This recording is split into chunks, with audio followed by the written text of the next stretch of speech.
Blog Talk Radio.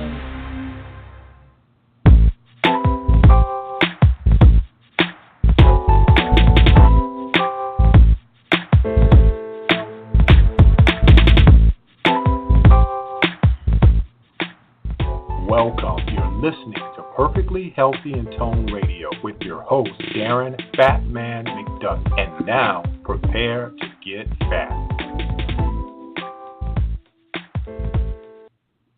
Hey, what's cracking? And welcome back to another episode of Perfectly Healthy and Toned Radio. I'm your show host, Darren Fatman McDuffie, and it's nice to have you out there. And the show is being brought to you by I'mTheFatMan.com, which is about to change. I've been saying this for months, but it's finally about to happen. I actually started investigating some new sites that I want to do. Actually, I'm going to move the site. I started to keep the same domain that I have now, but I'm going to actually end up moving the site over to another domain and started working on the site. I've been doing my own websites for a long time, maybe about 7 or 8 years. So I started to move the site over, and there was a theme that I really had my eye on, and then took a look at it, and I was like, I don't really like this. The font is too small. So I really found the right theme that I wanted to work with, and I'll be working on the site, and it should be up soon. And you'll be having access to all the podcasts. When I first started my site, I really didn't pay attention to everything. I just started as a blog. Didn't really realize that I was going to, at some point, wanting to start a podcast, and therefore my site just looks like a blog. But the new site will incorporate the blog. There will be a store. There will be a lot more for you people out there who are really following the podcast, and hopefully everything will grow. I'm looking to take this to a new level and help as many people as I can get healthy, get well, and get a lot more conscious. I really think that we need that. As a reminder, just wanted to let you know that I did a really good show with Ori Hofmeckler Monday night. That show was entitled The Anti-Estrogenic Diet, and we talked a lot about estrogen and xenoestrogens and the things that are in our food. And if you're not aware of that, I would definitely suggest that you go and download that show via iTunes or listen to it on the Blog Talk Radio platform, or go to Stitcher. I'm located on all those, and you can listen to any of the shows anytime that you would like to listen to those. And also just check out Ori's site, defensenutrition.com. A lot of good stuff on there. I went and I edited the show notes, so you'll be able to find that site. But again, go to his site. He has a lot of good products on there, a lot of good, safe, healthy products, and I can't recommend that enough. And tonight we have another great show. I'm already going to call this one a classic just because Dr. Minich and I seem to have the same philosophy when it comes to a lot of things going on. And many of you know that I've kind of gotten away from telling people what they shouldn't eat, what they shouldn't do, and gotten more on the path of really emotions and how emotions affect us, and how a large part of our society are really not dealing with their emotions and processing their emotions. We're going to get into that tonight with Dr. Minich and her book, Whole Detox. But before I get into inviting her on, let me go ahead and read her bio. Dr. Minich is an internationally recognized teacher, author, scientist, speaker, and artist. She has more than 20 years of diverse, well-rounded experience in the fields of nutrition and functional medicine, including clinical practice, research, product formulation, writing, and education. She has authored 5 books on health and wellness and over 15 scientific publications. Dr. Minich's passion is teaching a whole self approach to nourishment and bridging the gaps between science, spirituality, and art in medicine. You can visit her site at www.drdeannaminich.com to learn more. Dr. Minich, welcome to Perfectly Healthy and Toned Radio. How are you? Hi. Thanks for having me on the show. Thank you for being great. on. I really enjoyed your book, I have to say. Oh, that's great to hear. That's like, for any author, that's just music to their ears, right, to hear that. So thank you so much. Thanks for taking the time to read it. Yeah, just because I've kind of taken a journey in the past 2 years, when everybody kind of enters the health and wellness field, we're pretty much telling people what not to eat, what to eat. You shouldn't do this, you shouldn't do that. And I think the landscape of health and wellness is kind of crowded with that whole thing, and to have a book like your book is just a breath of fresh air, because now we're finally getting to maybe the root cause, and no pun intended, because we'll talk a little bit more about, your 7 systems, but what's really going on? Why are we having these limiting beliefs? Why are we having these thoughts and these emotions that we're really not dealing with? So your book was kind of, to me, a breath of fresh air and kind of an affirmation that, hey, you know what? I'm on the right path of what I've been doing and what I've been kind of voicing out there to the people. But enough of me talking. I did some research for the show and watched a lot of YouTube videos, went through your book, and got a bunch of questions that I want to ask. But I always ask people to kind of share their journey. And from what I discovered of your journey is that there was a time when you were yourself searching for answers. You were not so healthy. But please share your story with us.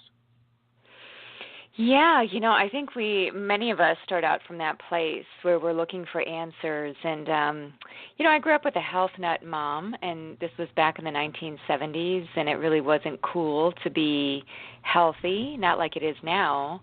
So for me, at the age of 9, 10, 11, kind of going through this, it was pretty scarring to have a mom that was really different. And so I kind of grew up within this milieu of, I don't want to be different. My mom's eating strangely. And so it put me into the opposite direction, which was binging, overeating, eating lots of sugar. And this just created lots of problems in my body. And at the time, I didn't really realize that because, you're not really putting together the dots when you're a teenager. You're just trying to live life and be the rebel that you are. And so I ended up, I had a lot of issues with my reproductive system. I had endometriosis, which is it's an inflammatory condition of the uterus.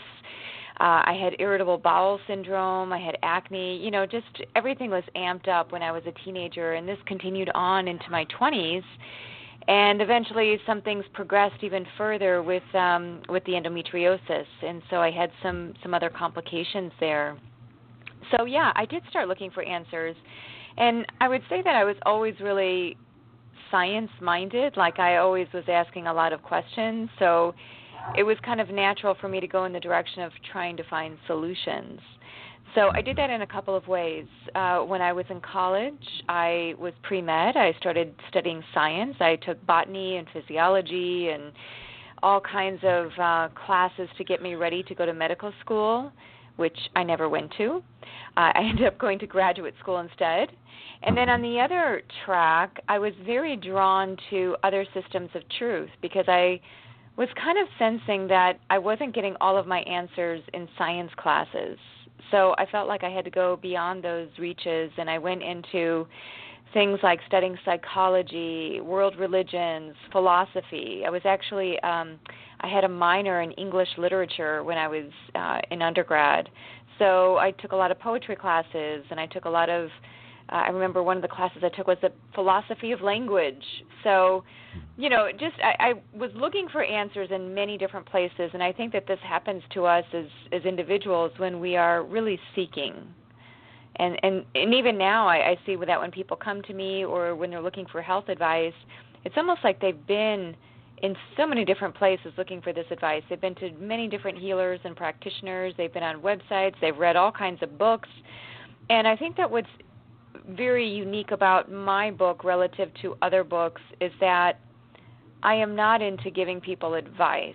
I really feel like I just want to help you find your own way.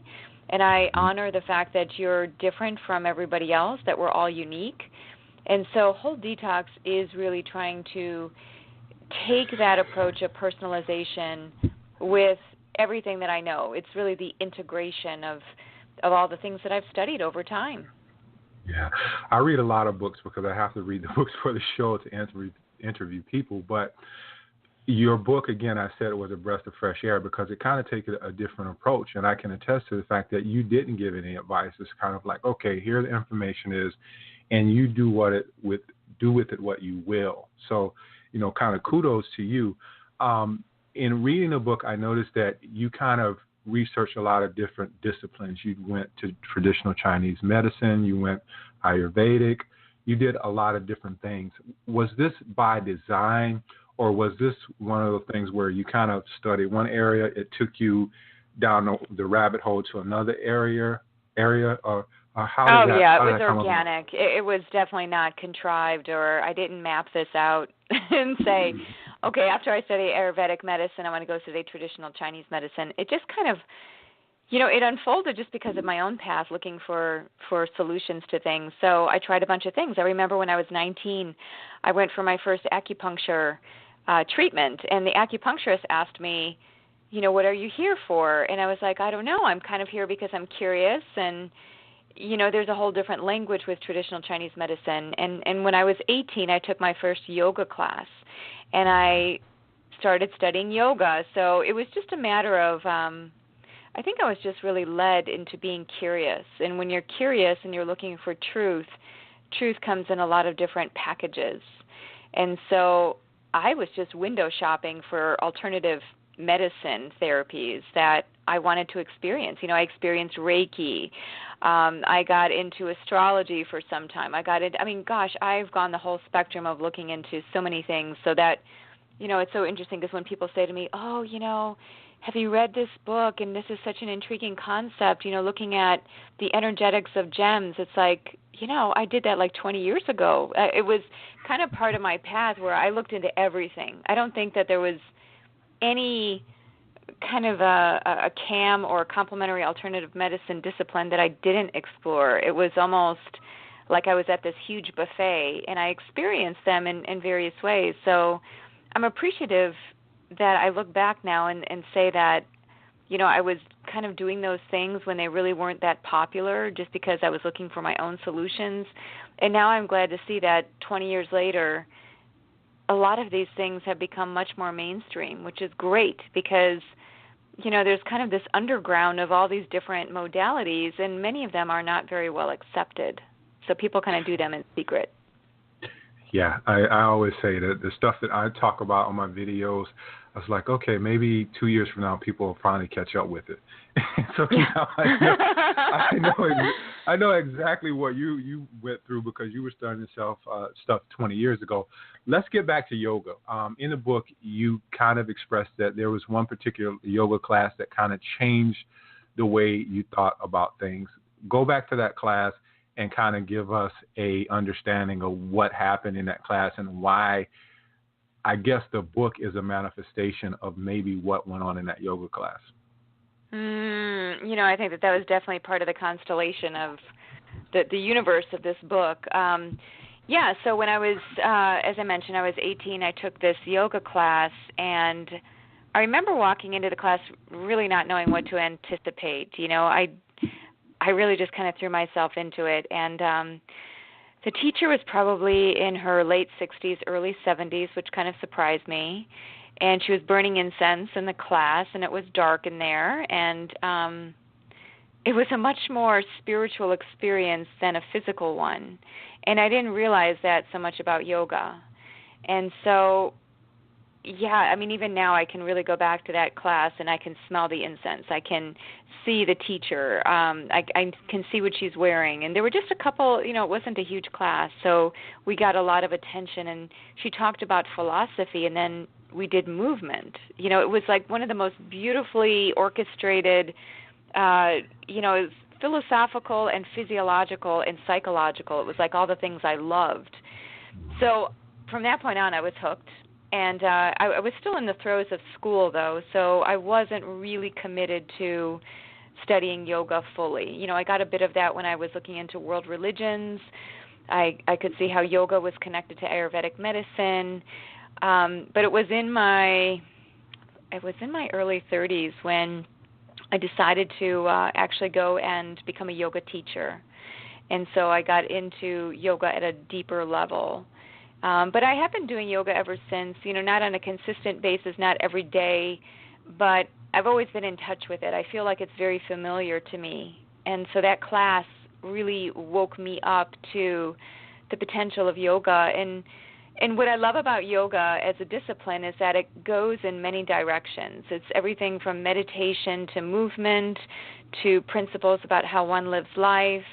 It's multifaceted, and I think that is, to me, very appealing, because I think many people want to find one path up the mountain. They want to just be safe in one thing and just know that if they follow this diet, they're going to get to where they want to be. And they don't really see that there's much more to it. There's complexity, there's context.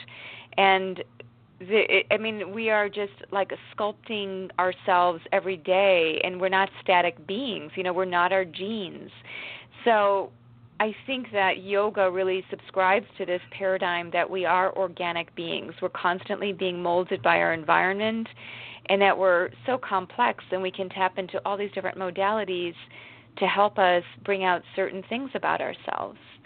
So, yeah, that's what I love about yoga. And, the 7 systems of health that I talk about in Whole Detox do originate from the yogic tradition, although I've kind of modified them according to how I was starting to see things unravel in my clinical practice and just my other observations. So I'm glad that you mentioned yoga, because I don't typically talk a lot about that on interviews, and that was really one of my early starting points. Yeah, well, thank you. I always try to find those things that nobody ever asked. So I thought that'd be a great question. Well, you just did, so gold star. Thank you. I'm going to admit this, because when I first got your book, I was like, oh my God, not another detox book. But I know. when I started reading, I was presently surprised by what you were sharing. And before I got on, I shared with the audience that it kind of fit in along the lines of where I'm going now on my journey. And but traditional detox, let's talk a little bit about that, because there's so much out there. You have one segment of the population believing that detox you don't need it.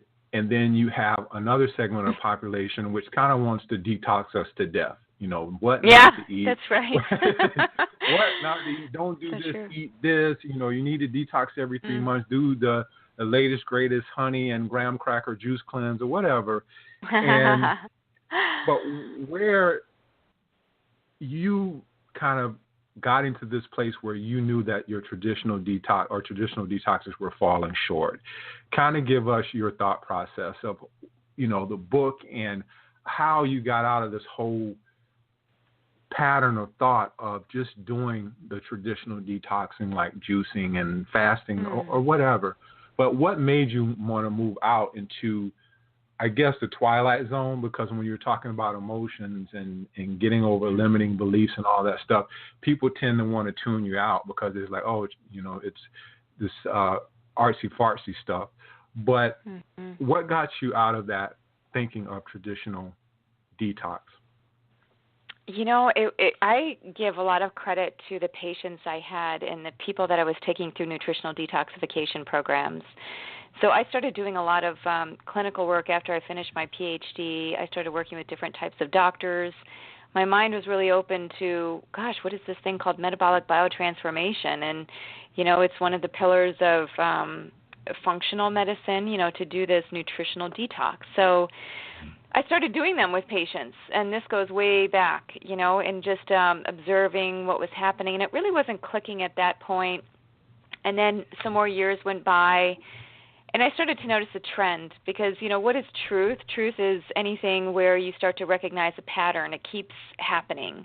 It doesn't deviate. And so what I was noticing was that many of the people that I would put on the nutritional detoxification programs would have experiences that went beyond just their body.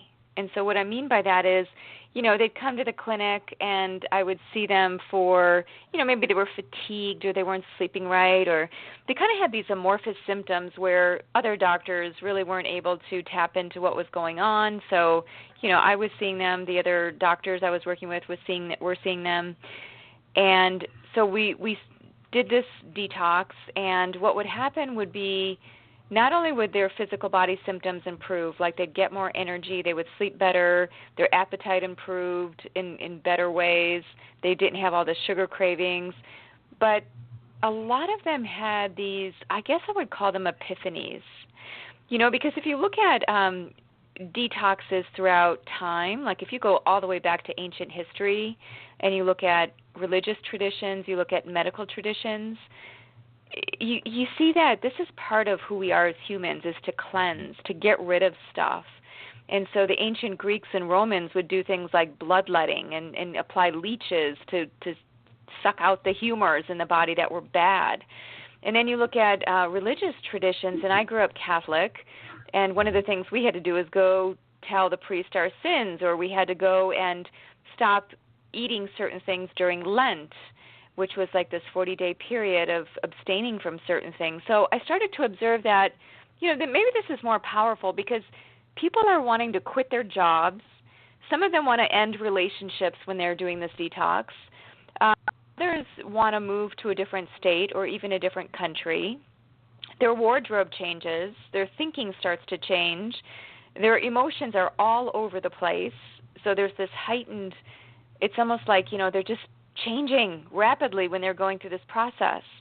So I started connecting it to kind of the lineage of detox out there. And I think this is what we've lost in our modern day is we don't attach kind of the ancient tradition of detoxification and what that means and how it was really, again, within a context. You were supported by a tribe of people or by healers going through this experience because it was so cathartic.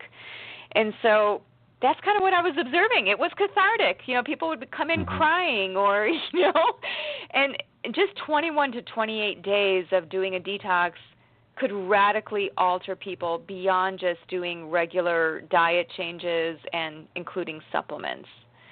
So when I saw this, I thought, well, why wouldn't I just design a program that accommodated and could deal with a lot of these mental, emotional shifts? And to know that it was okay and to prepare people that this was going to happen. Because when I was doing these nutritional detoxes, I didn't prepare people that, they might want to quit their job or, they might want to get a divorce or they might want to end a friendship or they might want to start a friendship. I had no clue until I started seeing that this was just something that started happening.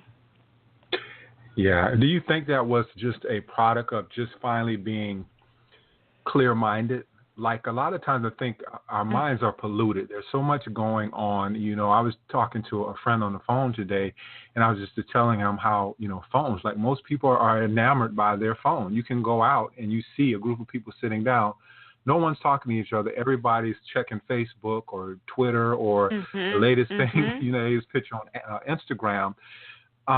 Do you think your program, Whole Detoxing, is an amalgamation of just people finally being able to be clear and be connected? Yeah, and really honoring that. Because I think back to what you said about people kind of backing away from the mental and emotional stuff. Yeah. I'm opening the door and I'm opening it up wide and saying, you know what, we need to go there. Because if we don't go there, you may not make the shifts that you're wanting to make. So we need to get into that goopy stuff because you can be eating like the best foods every day, but if your mind is full of negative thoughts, you're only going to get so far. You're only going to take it to a certain level. And that's what I would see. In fact, I just put a newsletter out today to my email list, and I was talking about how to really change a habit.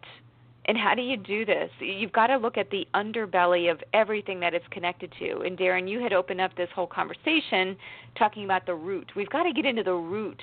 And oftentimes it's not so comfortable to go in that space. It's more comfortable just to get another diet book or just distract yourself by being more on social media or, whatever it is. But I do think it's really important to dive in, and even though it can be painful, it can be more time intensive, in the long run it's all going to save you much more time and you'll be happier and healthier faster when you start looking at the root causes.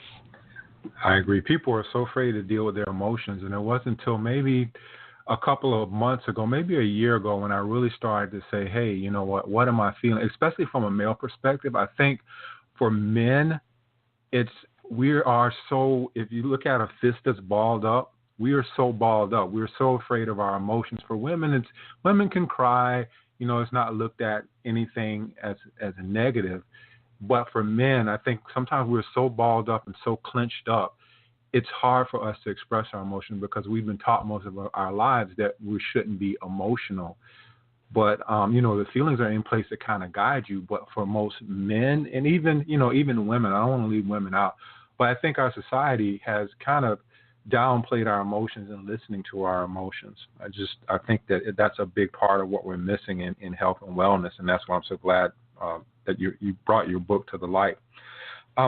Let's kind of talk about biochemicals, because this was very interesting to me, that talking about our emotions and the thoughts that come up can produce these type of we don't have to experience the thing. Just the thought of it can kind of produce these biochemicals that are in our body, things like cortisol and all the things that, we want to kind of keep at the end. But talk a little bit about biochemicals and how this whole thing can come about and really affect our body by just having thoughts. Nothing physical, just the whole thought aspect of it. Yeah, that's a great question. I love really diving into this whole mind-body medicine terrain. Well, a couple of things. Let me first start by saying that there are now medical journals out there that talk about psychosomatic medicine. Psychosomatic medicine means that essentially you are creating and thinking about, your thoughts are creating some kind of an effect in your body. And so there are two terms in this psychosomatic medicine realm, and one of them is placebo. And a placebo effect is when you think that something is good or something will happen to you in kind of a good way, and you experience a benefit, and it does actually happen. There are many studies that can demonstrate the placebo effect, that if we take a supplement and we think it's going to help our energy level, chances are we are going to experience greater energy because we already think it's going to happen. There's also this idea of a nocebo effect. Many people don't know about this one. The nocebo effect means if you think that something will have harmful consequences and hurt you, chances are it will. So if you go into a study, a clinical trial, and you read all of these side effects of what can happen if you take this medication, and then you start taking the medication, and then you're like, you know what, I think I'm getting these symptoms. They're coming up. And then the more you think about them, the more everything is magnified, and then you just kind of perpetuate that fear.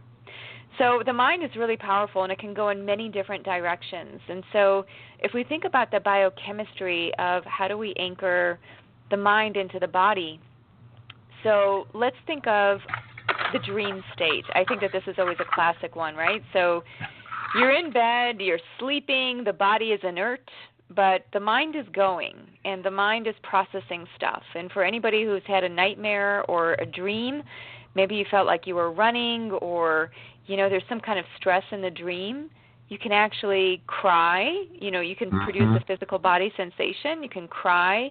You might actually wake up in a panic, kind of gripping your heart, kind of like, oh my gosh, I'm so glad that wasn't real.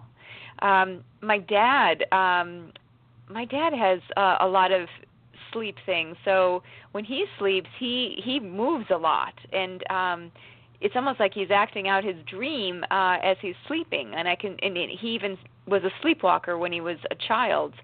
So it's kind of interesting to me because the mind is kind of moving us in the dream state. And so there's nothing that the body is necessarily doing. So you can say, well, but that's sleeping. That's not the awake state. So in the awake state, let's imagine we go to a movie, okay, and we sit there for 2 hours, and let's just say it's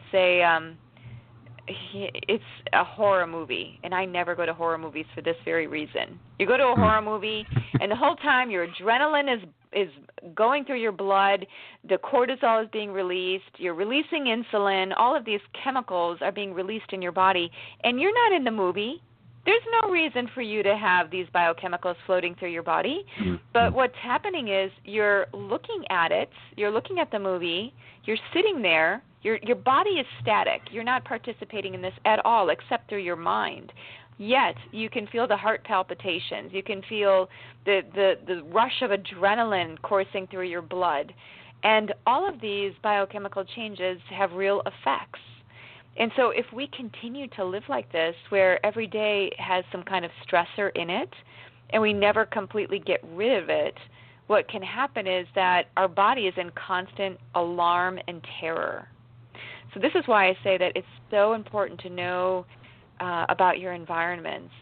Choose your environments carefully. Choose your decisions, your social networks carefully, because all of those are inputs. And so each time we have an input, we're creating some biochemical effect in the body. So that's either going to be a beneficial one or a not so beneficial one, and you can make the choice. Yeah, I'm like your dad. I'm not like your dad, but in a sense, I remember when I was younger, I would always wake up crying, and the dream that I would always have is that I was falling, like I just kept falling. I couldn't catch myself. There was no end. You're just falling down this bottomless pit, and I would wake up crying. I'm like, why am I dreaming about this? This is something that came up for me maybe 3 months ago, and your book kind of reaffirmed it, and I wanted to read it to you. A happy, relaxed person is biochemically different from an angry, sad, or fearful one. One of the things that I've always said, I started in health in 2005, and it's 11 years later. But it wasn't until maybe about 4 or 5 months ago that I really said to myself, I said, I've never seen a person who is truly happy that's not healthy, that's unhealthy. I've never seen it. Right. Mm-hmm. You don't see that. But most people don't make that correlation. When you see someone that's really, truly happy, they're healthy. That's a healthy person. Talk a little bit about that and about, that quote in your book. Well, it's true. There's so much science now to suggest, and we don't even need science, but I'll just let you know that there is science to suggest that when we are happy in our bodies or within our minds, again, this is creating a different biochemical milieu. So when people are angry or they feel violent or they feel frustrated or full of rage, we actually produce more they're called inflammatory cytokines, but we just produce more inflammation in general in the body. So we get inflamed. It's almost like if you look at this word inflame, it's really representing the emotional aspects. So whenever I see somebody who is they have some kind of inflammation in their body, I like to ask them the question, what are you upset about? What are you angry about? What gets you just really heated up? What really gets under your skin? And really to look at the fact that the mind and the body are so connected, and being a healthy person means all the way around being a healthy person, and we all have stuff to work on. It's not like I'm perfect by any means, and therefore I have all this authority. I'm always working on things. I'm working on my thoughts. I'm working on my emotions. I'm working on my food. I'm working on my activity and relationships. It never stops. And so moving in the direction of really starting to see how all of this stuff is interrelated, I think, Darren, what I have noticed is that it's so much about awareness. So when people live life on autopilot, when they stop seeing, you're kind of alluding to people not recognizing the importance of things or seeing the interconnection of things. I think that's because they're not aware, and awareness is so critical for our health. So if we're aware, we're going to be aware of our thoughts, we're going to be aware of our emotions, we're going to be aware of what we're eating, we're going to be aware of our choices, we're going to be aware of how we feel when we walk into a room with people, and we'll be able to say, yeah, this feels right, or no, this doesn't feel right. And so awareness, I think, is really part of health. And there's one scientific study I can remember. It was looking at emotional health. And what they had found was that people who were in touch with their emotions and learned to emotionally regulate themselves could live a better life, number one. And number two, they actually lived 14 years longer than people who were not able to regulate their emotions in healthy, beneficial ways. And a lot of these studies find that impulsively venting is just as bad as stuffing it down. It's almost like they're equally bad. So if you're just kind of like a fly-off-the-handle, reactive type A person, well, that's setting you up for things like cardiovascular disease. And if you stuff things down and you just let it boil inside of you, same thing. You know, a lot of diseases can be made manifest through that process. So I think it's so essential to have good, healthy practices around emotional regulation, which is why within the whole detox program, one of the things that I do, and it coincides with what I call the flow system of health, what I do is I have people track their emotions every day of the program. So there's a list of about 20 different emotions. At the end of the day, people are supposed to go through and just check it off. Just check it off like a list, an inventory list, and say, okay, I felt sad today, I felt grief, I felt happy, I felt content. You know, what are these emotions that I'm feeling? Because we can't regulate or get in touch with our emotions if we can't define them. So we've got to start the relationship with the emotions in order to work with them. Mm-hmm. Let's get back to science. You mentioned science at the start of, you know, your statement and what you were saying. And in the book, you had a client, I believe an Indian client, I want to say Padma. Padma, yeah. Yeah, and in that she says, hey, you know what, Dr. Minich, I came to you for a nutritional detox, and you're talking to me about, spiritual stuff.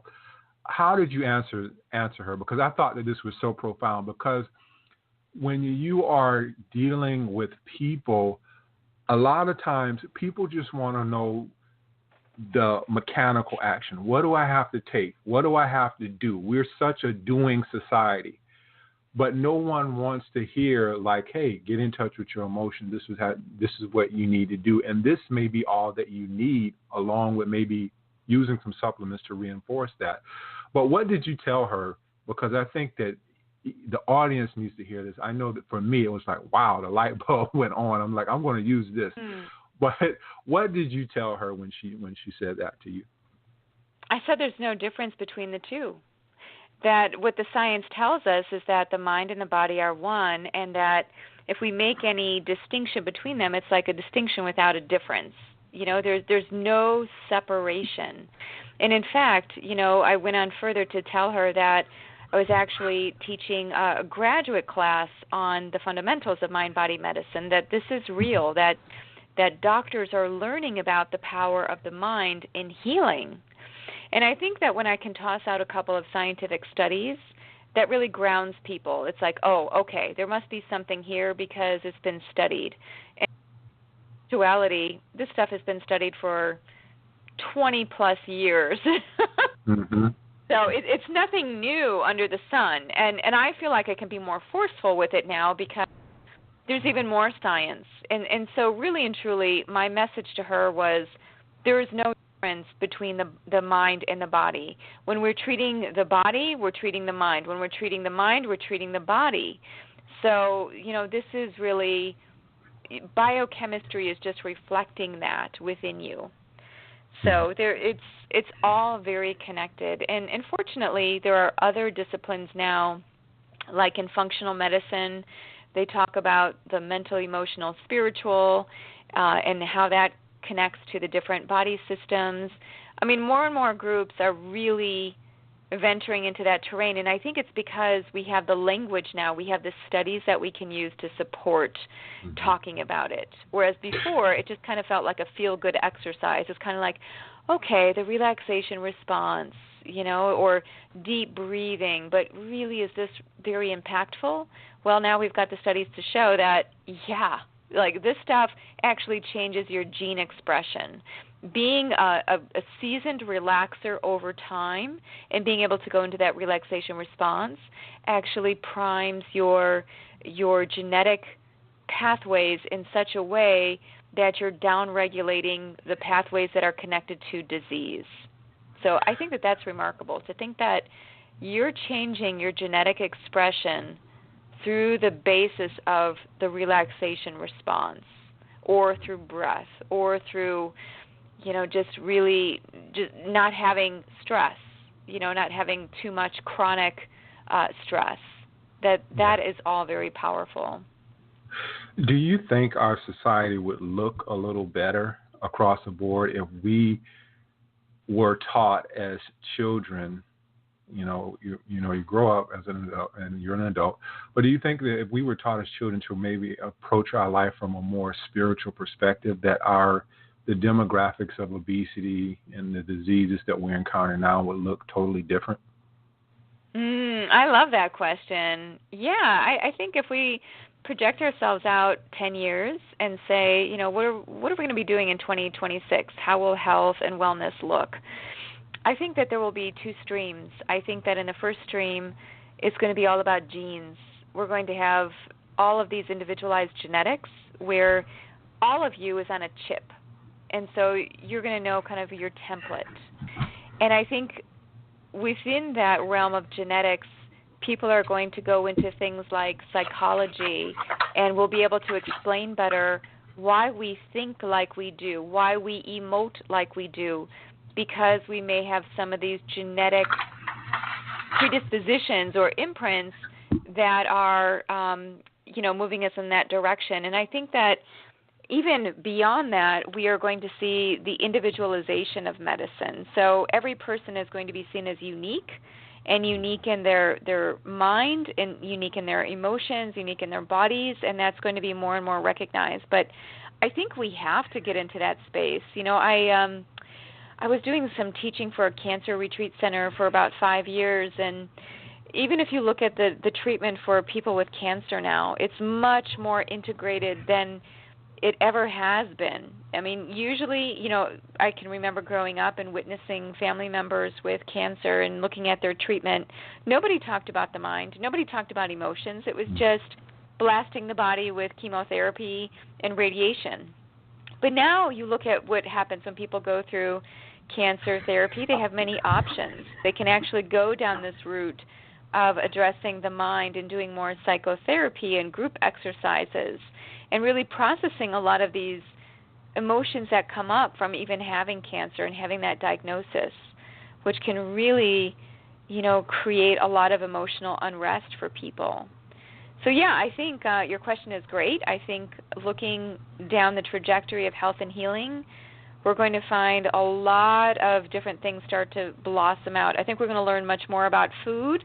We're going to probably have devices where technology is beneficial, and it also has its downsides, right? But I think that if we use it in its best way, what could happen is we start using our smartphone or apps or devices that we're wearing in order to let us know how we interact with certain things. Maybe it's air quality. Maybe it's water quality. Maybe it's we walk into the grocery store and we start scanning foods, and we look at, well, how does that food match what my body needs right now? So not just for everybody, but for the person specifically. And, there are apps right now, meditation apps. There are different apps where you can assess your heart rate variability while you do breathing exercises.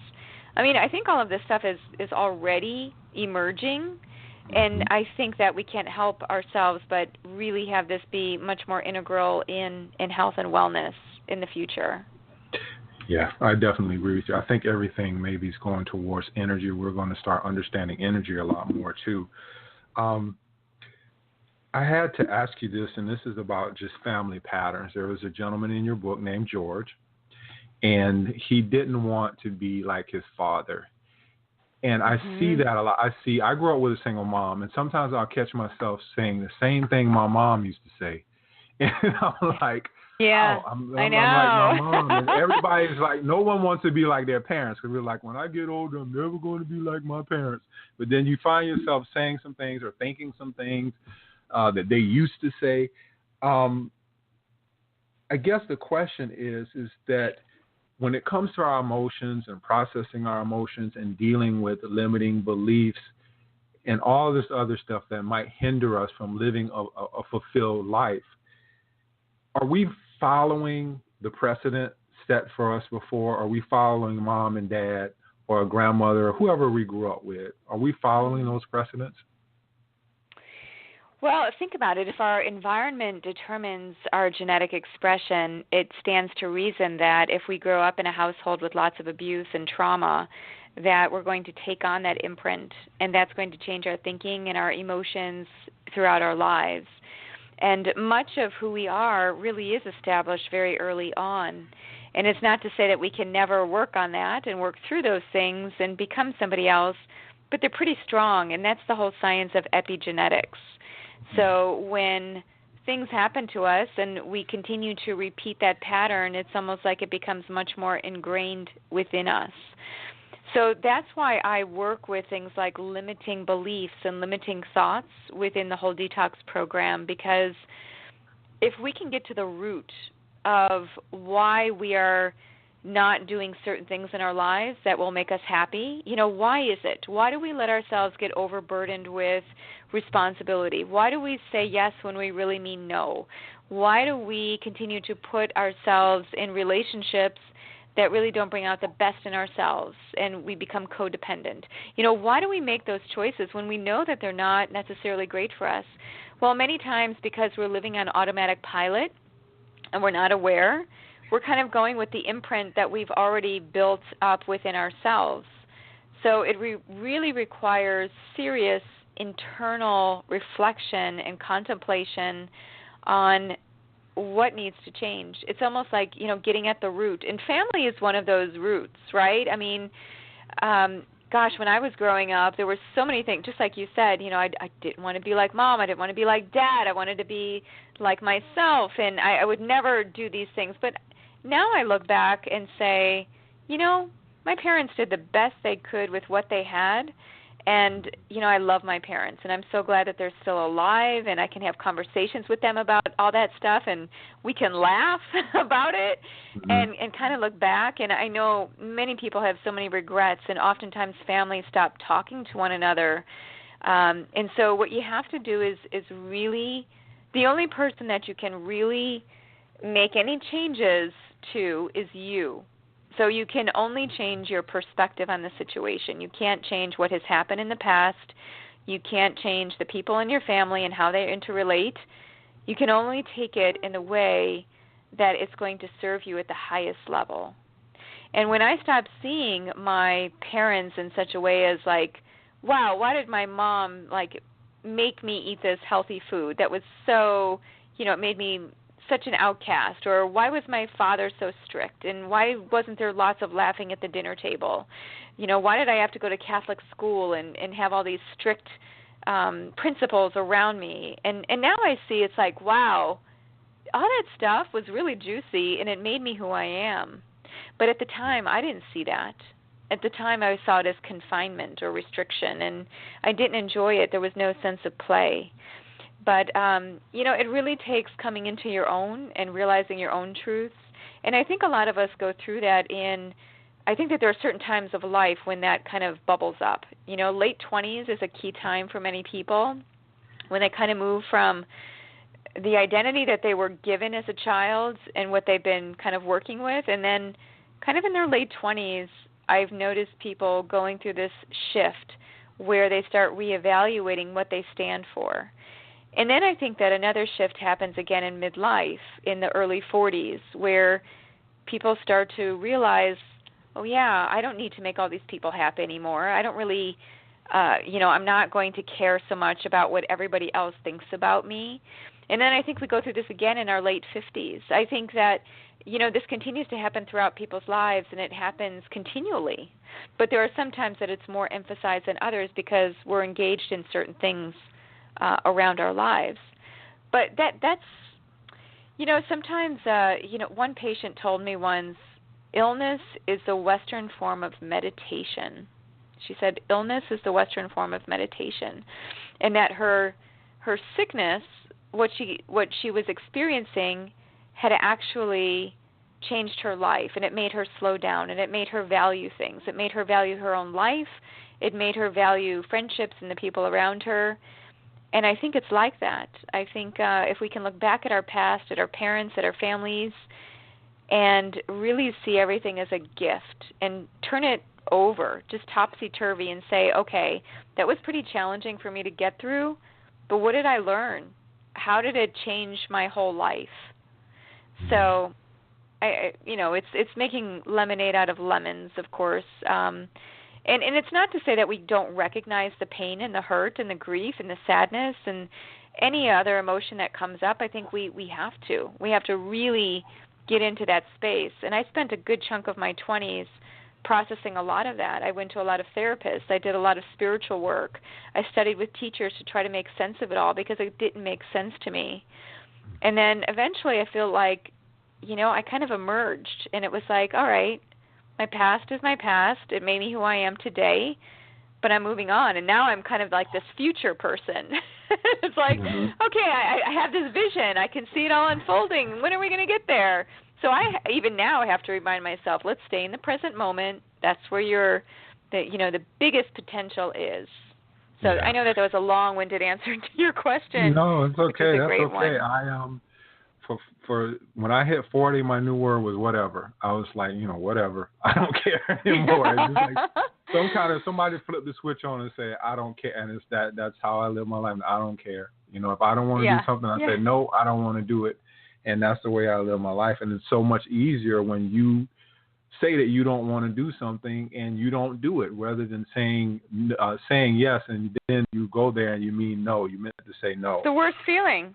It is the worst feeling. And there's no greater energy drain than doing what you don't want to do and not being authentic to what you've just promised. Then you're caught in this conundrum like, okay, I told that person I would do it, but I don't really want to do it. But, in fact, I was just having a conversation with a friend today, and he was talking about how he was in this relationship for a pretty long time, probably 3 or 4 years. He was with a woman, and the woman had a lot of mental, emotional issues, and he felt like he could really help her and heal her. And, he kind of had this, I don't know, kind of a martyr complex and I kept, I would listen to him every time he would tell me. But, I would try to say things each time to really make him more and more aware. And so finally today he was telling me that, they've completely severed their relationship now. It's been a couple months, and he feels much more energized. He's actually sleeping through the night, and she's doing better too. It's not like, she went downhill from this. She actually is like, she's turned over a new leaf. She got a new wardrobe. She's like doing other things, and they're still friends. They talk, but it's not romantic anymore, and it just feels much more nourishing on both sides. So it's like, wow, who would have thought? Yeah, it's so funny that, and people don't believe this, and I believe it wholeheartedly, is that when you're looking for someone to help, the universe will always keep sending you people to help. And as long as you want to take that role, you're always going to be provided that role. Someone is always going to be coming to you to fill that role. The minute you say, hey, I don't want to help anybody anymore, then it's done. It's done. No one else can come to you. I don't want to keep you over an hour, but I really wanted to talk about the systems because there were some things that kind of hit home for me, and I wanted to kind of get your opinion on them. For the audience out there, the 7 systems are root, flow, which you talked about a little bit earlier, fire, love, truth, insight, and spirit. I wanted to talk about fire, truth, and spirit. I do a lot of, I'm like you, I do a lot of not just traditional studying about functional medicine and nutrition. I tend to go off the deep end a little bit and start doing metaphysical teachings as well. And in metaphysical teachings, they talk about what things kind of connotate. Like in truth, you mentioned thyroid. And one of those things is speaking your truth. And a lot of women seem to have thyroid problems. And one of the things that I get from studying, interviewing people like yourself, is that we have a large segment of our population, being women, that are taught from an early age not to speak up. If they don't agree with something, it's not ladylike to speak up. So I'm wondering... I'm wondering if you come across that in your practice where you're dealing with those types of women, or even maybe it might be even men. Some men had dominating mothers or dominating fathers where they don't actually feel like their voice is appreciated. Thank you for mentioning men, because I think, I usually give a lot of attention to women because a lot of women do my programs, and women tend to be health seekers and game changers for the family and such. But really and truly, I think men, there's something that's not aligned in our society with, again, men being emotional, men seeking out healing and working on themselves. It's kind of seen as weakness. Yes. So when you ask about the truth, this can manifest in so many different ways. So this truth system is all about, it's the thyroid, it's the throat, it's the mouth, it's kind of all of that space that we are speaking from, speaking our truth. What are the choices that you're verbalizing? Are you authentic? Do you know your values? That kind of a thing. And I think for women, yes, I have seen that many women, they have been kind of programmed with that message of, be polite, please others, don't say this because it's wrong, or, you don't want to be looked at in a certain way. So there's so much about, that judgment, and that actually plays into the love and the fire systems too. I think for men, I've seen different things with men, and some of the things are maybe on the opposite side. So what I would call an overactive truth, where they're saying things and maybe what they're saying is not really representative of the truth. So they're lying, or they might be exaggerating, or they might be in some way manipulating a conversation. And women do this too. I definitely see that. So women can be chatty and talkative and embellishing things, exaggerating. That's a form of toxicity. It's not true, right? We're kind of we're making things seem more than they are. So does this tie into thyroid? It can. I don't always see that personalities and psychology translate directly into the body, but there can be patterns. And so there can be patterns manifest where people have been shut down in their voice for a really long time, and they can have other thyroid issues, but maybe they have other issues too. So I don't see it as a point A to point B all the time. Sometimes it's a little bit more circuitous, and it's bringing in other things, and it's much more complex. Because, again, I think we're not cookbooks. We're not laid out in such a way that it's easy to navigate with a straightforward map. I think sometimes the thyroid connects into our sense of fire, our sense of confidence, and if we don't feel confident, chances are we're not going to speak up. Another one, it could involve our sense of love, our love system. If we're not taking care of ourselves and we're not birthing our passions, then we maybe are not vocalizing them out. I often say that the throat, which connects to the truth system, is like the birth canal of the heart, because it's right there, and it's just and it's also the birth canal for the mind. It's a really neat. I'm glad that you even mentioned the truth, because it's one of those pivotal junctions of what we say in the world. Because even in religious texts, when a word is spoken, it has energy, it has meaning. And so if we are praying, or if we say a mantra, or if we have an affirmation, this is where I bring in affirmations into Whole Detox as the program, that has power. The moment we say something, but if we keep it to ourselves and we never say certain things, it will never go to the next level. Speaking it takes it to the next level. Three more things, and then I'll let you go. Fire. Fire is, my mind kind of makes these different connections with a lot of things. And in fire is the pancreas and some other digestive organs.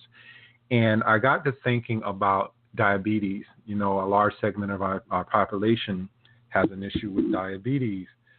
But metaphysically, from a metaphysical standpoint, diabetes is kind of related to people are missing the sweetness in life and not experiencing much love. But reading the book and reading the systems, it's kind of like fire, pancreas, and then somebody kind of putting the fire out, like people no longer have that passion in their lives. So again, with something like diabetes, can you look at a person and say, hey, you know what, this person really doesn't have the fire, like you mentioned in the book, the fire in the gut or fire in the belly, I believe it was. Yeah. Is what we say. So, and what I've noticed with a lot of people who maybe have diabetes is like they're kind of just maybe going along in life, and it's like their fire is out. So that's what I got from. It's just like their fire is out. Like they have nothing to live for anymore. It's like life. It's done. I don't have anything to reach for anymore. No more dreams, or whatever. And I'm wondering if that's a good, good correlation to make.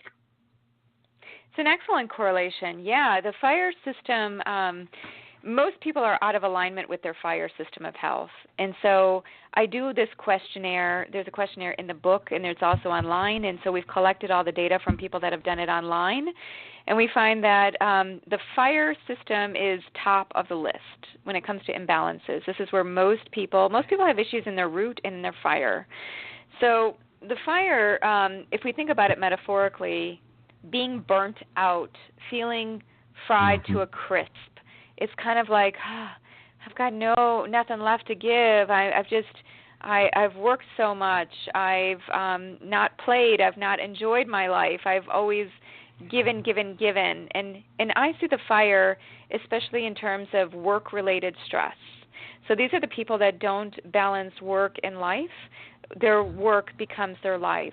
They might even work long hours in the day. They become perfectionistic. They become very judgment-oriented and just not very fun anymore because everything is now work. And you even look at a lot of these different workplaces that now have things like showers and beds in them. It's almost like, my goodness, these workplaces want people to, or people working from home. It's almost like the line between work and life and play has really fused together where work is predominant now. And I think that really sucks away our joy. We stop eating well. We stop living well. We stop exercising. We become sedentary. And just like you said, Darren, the fire gets put out eventually.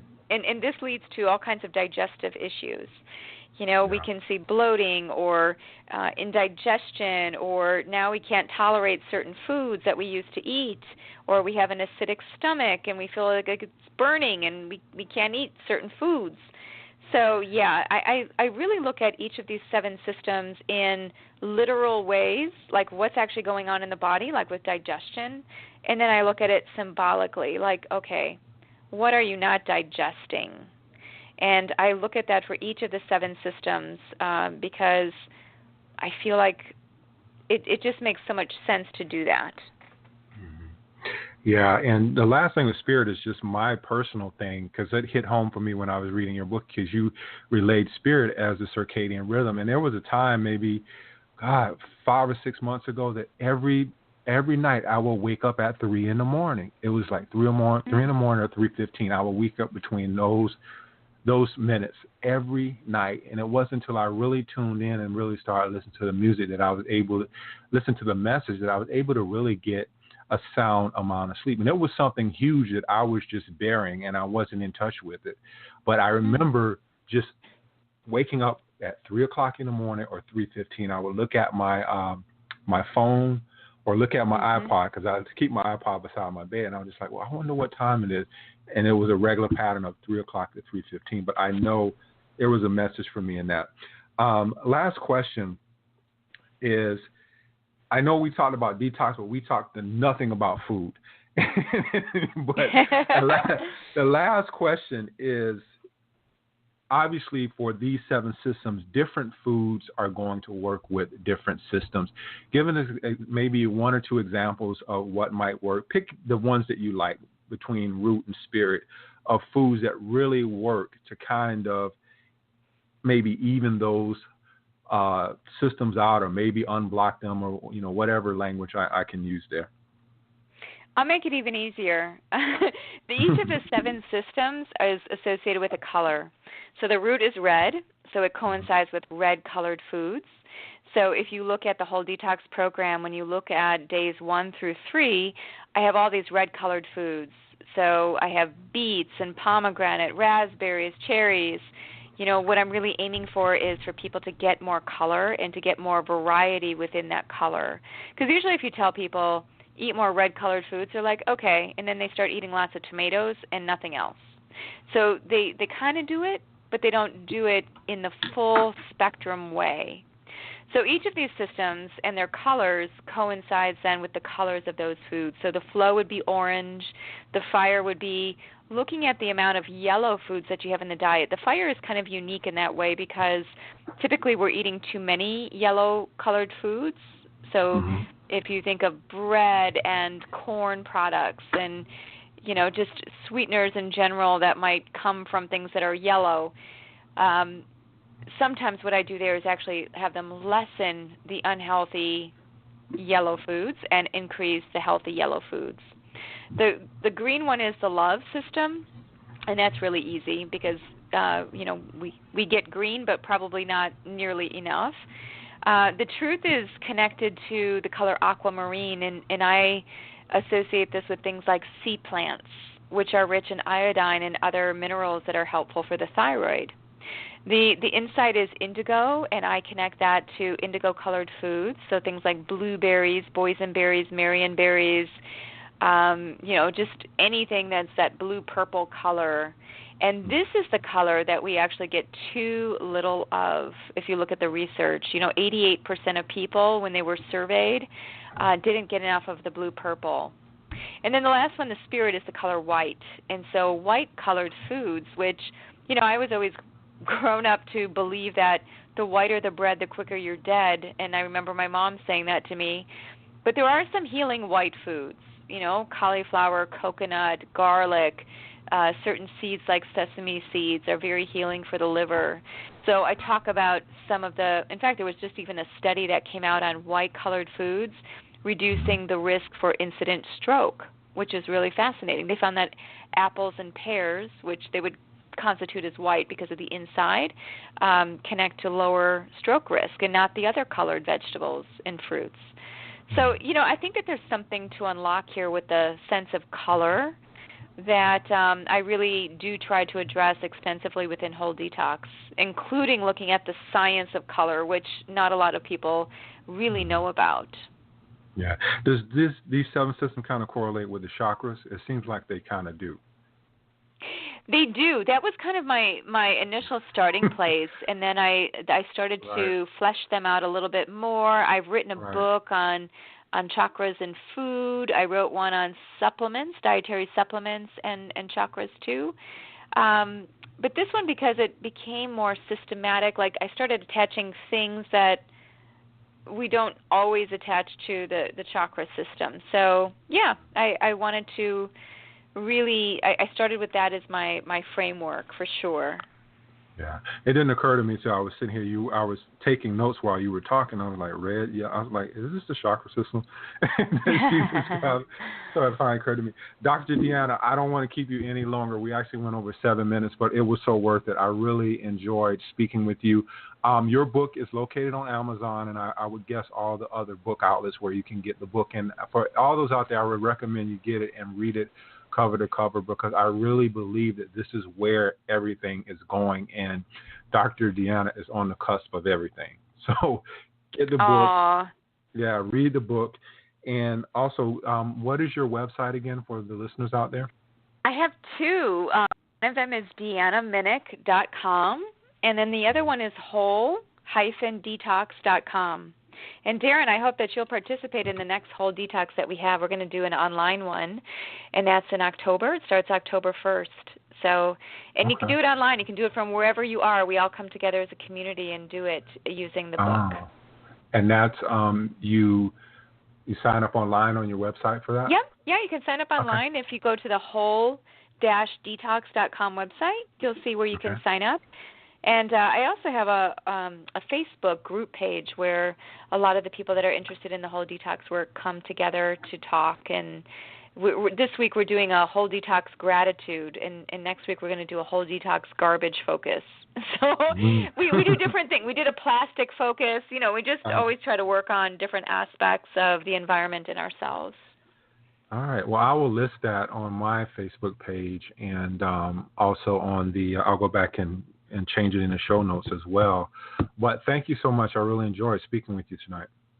Oh, it's been great. Thank you so much. All right. You have a good evening. Okay, you too. Bye-bye. Thanks. Bye-bye. All right. Hopefully you enjoyed the show. Next week we'll have, I believe, 2 shows. And one will be on food sensitivity testing. For those of you out there who've never heard of that, I used to work at a lab which specializes in that. I kind of know the ins and outs of all the testing for those of you who may be wanting to know what foods might not agree with you. Most people think that everything agrees with you, but from working in that atmosphere about 2 years ago, I know that most of us have at least 8 or 9 foods that don't really work with us in our diet. And that does not mean you can never eat those foods again. Some of them you may not, just because of the way you're wired. But most of the time it just means that you might have, a gut issue. And we'll talk a little bit about that.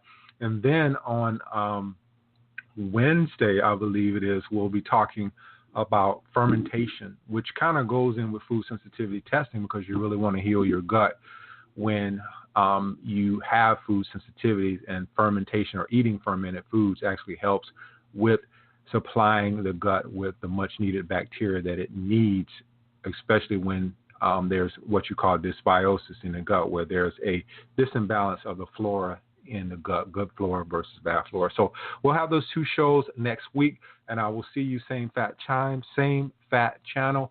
Thank you for listening. Good night.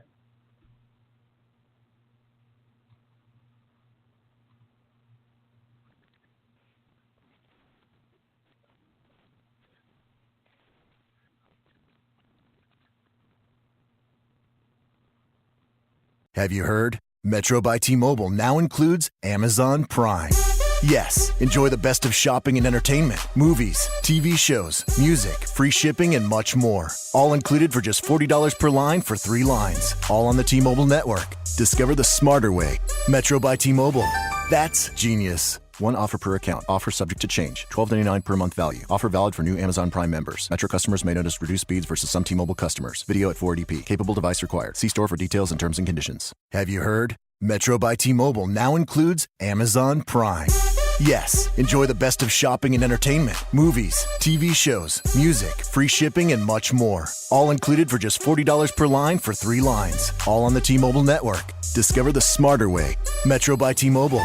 That's genius. One offer per account. Offer subject to change. $12.99 per month value. Offer valid for new Amazon Prime members. Metro customers may notice reduced speeds versus some T-Mobile customers. Video at 480p. Capable device required. See store for details and terms and conditions.